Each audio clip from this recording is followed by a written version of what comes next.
Պարոն Կարապետյան, կարծում եմ նորություն ասած չեմ լինի, որ դուք եւ Արցախի նախկին պետնախարար Ռուբեն Վարդանյանը բավական շատ ընդհանրություններ ունեք։ Երկուսդ էլ բիզնես գործունեություն եք ծավալել Ռուսաստանում, մեծ ներդրումներ եք արել եւ Հայաստանում եւ Արցախում, բայց այսօր Ռուբեն Վարդանյանը օրինակ գտնվում է Բաքվի բանտում։ Դուք հաշվի առնելով ձեր կապերը, ծանոթությունները եւ հնարավորությունները մինչև այսօր որևէ բան արել եք, օրինակ Ռուբեն Վարդանյանի պահման պայմանների կամ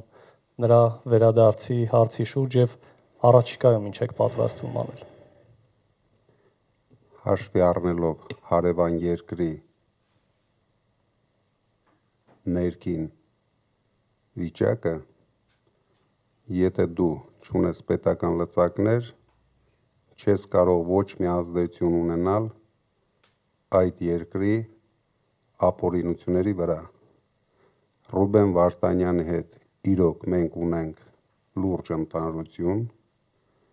երկու հարազատ ընկերներով մեզ կալանավորեցին, բայց մի անհանգստացեք, շատ շուտով արդարությունը Հայաստանում հաղթելու է, արդարադատությունը հաղթելու է եւ ձևավորելով կառավարություն, մենք ամեն ինչ անելու ենք, որ մեր հայրենասեր հայրենակիցները բոլորը վերադառնան Հայաստան,